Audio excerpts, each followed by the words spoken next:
Hello everyone, my name is David, and you are watching Iguana Airsoft, also known as Iguana Airsoft Works, depending on whether you follow my Instagram or not.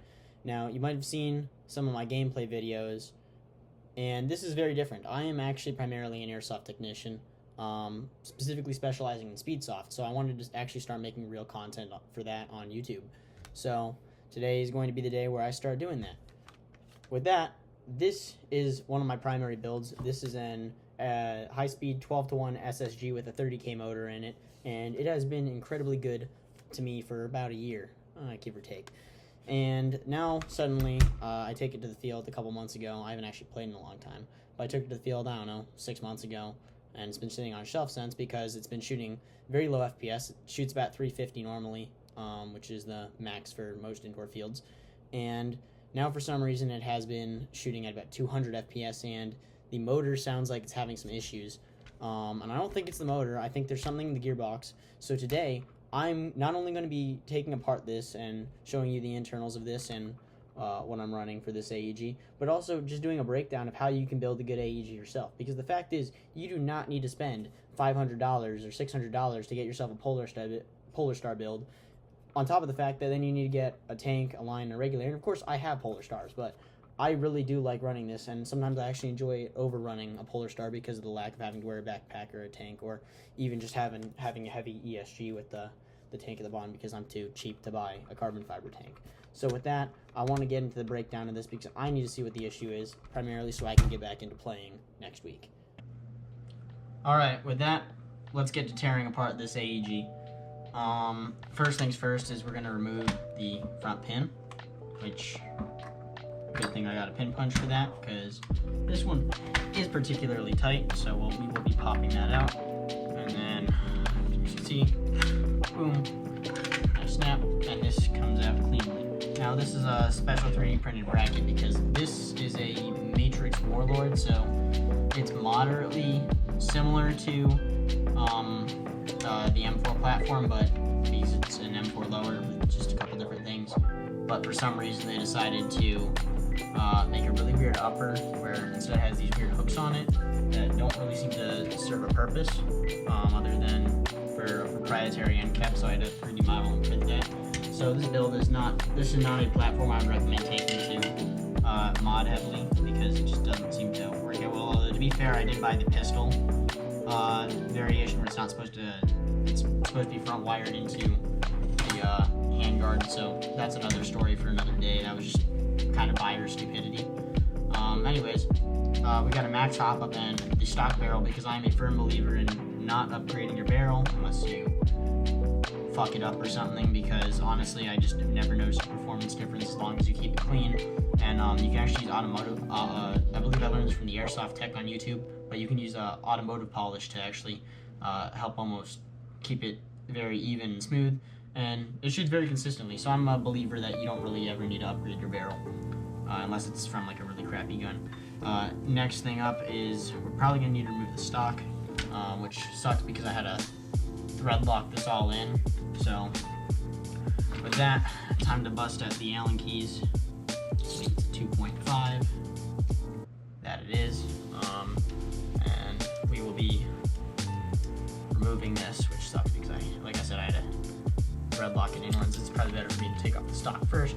So this is an actual real deal gun stock. I don't know if it's primary arms or whoever, but this is a very nice, comfortable stock. Of course, I did the paint job myself, spray painted that along with it, and now I've got her take out this.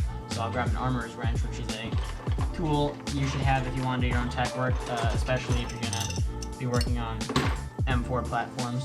So let's see. I think I must have thread locked this down back.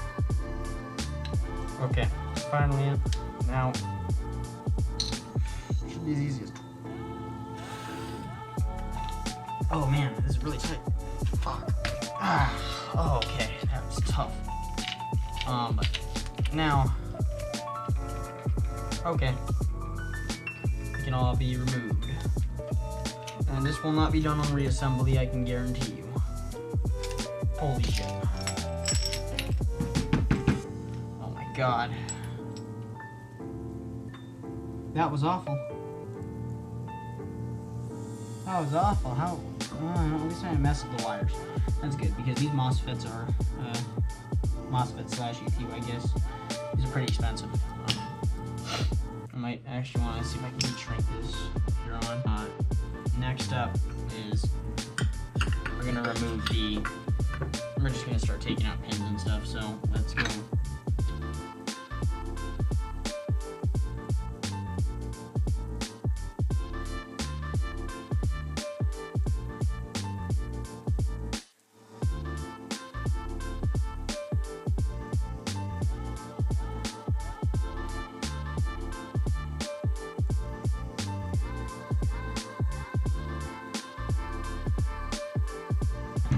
I'm going to set the receiver off to the side because now we get a look at the fun stuff. First of all, we'll inspect all the bushings. And I found the problem. That is going to be a problem. I will never be using ball bearing bushings again because now this is the second time that this has happened to it. And now I know that the problem that I have could actually be quite severe, and that is not a good thing. So, with that said, let's get taking this apart because I have now some serious maintenance to do. And actually, I forgot this is a quick change spring. I like this.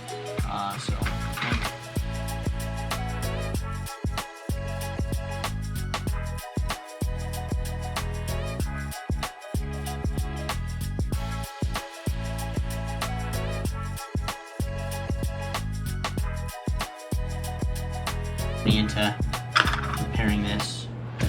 I will if I need to. Alright.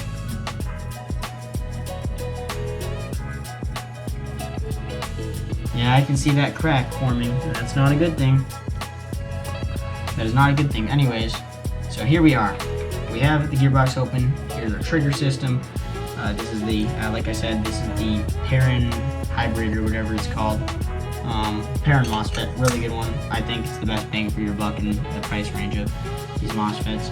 At this point, the gearbox is going to need to get reshimmed anyways because I'm going to be replacing all the bushings with some SHS Meteorite ones because I've had very good experiences with those with other clients. So that's something I definitely will do. But that being said, these gears are, like I said, these are SHS 12-1 gears. They're really good bang for your buck. I think they're about $30, and they have pretty much, I'd say, everything you need to have a high-performing AEG. So, with that being said, these are all good. We're going to take this out, and there we go. On top of this, okay, here's the blown apart bushing. We will be taking, no, because this shim is all bent up and fucked up, so we will not be using this one. So we'll be tossing that away. My garbage can. Then, how many more do we got stacked up? Yep, we got another one stacked up. And I like to reuse my shims and just save them when I can, so I will be putting them in my shim box. Cool. With that being said, I'm not excited for this because here we go. Anti-reversal latch coming out. You know, I'm gonna take these out. I don't need them here. I don't know where these can go. These can just go off to the side here. So anti-reversal latch is out. Cool. Now we'll take out the piston assembly, and this is, yeah, this is now. I think I can make out a crack forming. And I'm not sure how concerned I should be about that, because let's try prying on it and see what happens. If I can pry on this.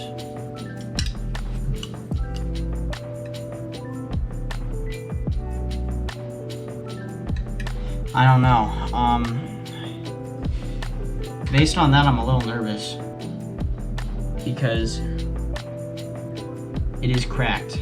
It's not significant, it's not very bad, but it is cracked. So, the thing is, I don't know whether to toss it at this point. Keep it. This is an SHS piston. They're really good. This one looks like, You know, it looks like it hasn't been too rough on it, so that's a good thing. The max piston head I really like. Definitely clean all these and I'll lubricate all those. As for this, I'm going to not be using these max cylinder heads anymore, because even though they're nice with the dual O-ring seal, I don't like how the rubber piece gets all chewed up and then flakes away and rips away. I feel like Max over engineers a lot of their products, and this is no exception to it. That being said, it's not the worst piston head. I would just buy a different one. I'd buy any aluminum that is a dual O-ring seal and has a rubber washer on the back. Anyways, this is the tappet plate. It doesn't look like it's been treated badly, so that's good. But I mean, obviously I need to get new bushings, and that was an upgrade plan of mine anyways, at some point when I had time. Oh, okay. Cool. The SSG gear is coming apart. Not the biggest deal, just something to just watch out for and keep in mind. I'll need to re-screw that back together later on, but that should just be taking those out and thread locking it, so no big deal. Finally, spur gear. Ooh. Spur gear looks like it's been through the works a little bit. Probably had to grind up against metal. Ball bearings floating around the gearbox now for a while. Still overall doesn't look too bad. But yeah, it does fucking suck. Anyways. Alright, so my battery just died, so I'm going to be continuing now.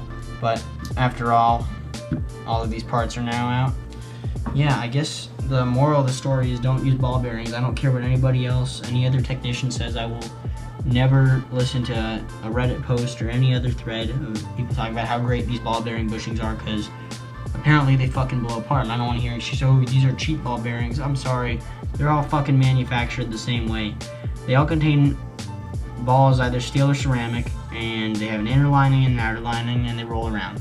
Either way, there's enough force. I don't want to hear, oh, well, there's a cover on both sides, so that can't fucking happen. This has a damn cover. There is a cover on this ball bearing.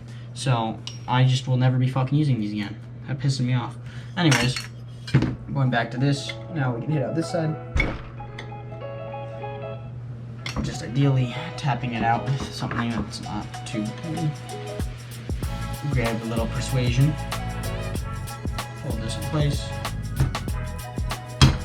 Nice. Now if I just wanted to get this build up and running, like I said, I could probably keep it as simple as just putting in more of these. Because at least these work, even if they're not very hard or super long lasting, at least they work. But I actually want to make this reliable and high performance again. So I'll eat those fuckers because I will never be using those again. And yeah, it looks like it's gonna be time for part 2 of a breakdown, where I think I'm gonna make a part 2 to this video. I will end it here and upload it.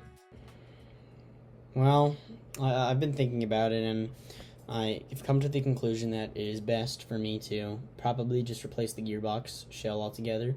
I don't know. I'll have to start pricing different ones. I really like the retro arms. I've used a couple times before, but they are pricey. But I also kind of want this to, turn into my main build. It's really my only AEG I currently haven't sold. And I love this thing. The paint job I've done on it, and the amount of love I put into this thing in the past is telling me it's worth it to really go for a full upgrade and fully rebuild it. So on top of just replacing this to an actual aftermarket gearbox shell, probably be replacing some other parts on the receiver and things like that, because I think it's just worthwhile in the end, because I really do like this build. So that's just my closing note. And like I said, hey, I hope you guys enjoy the rest of your day or your night. And stay in tune because part 2 will probably be coming out in about a week. Peace.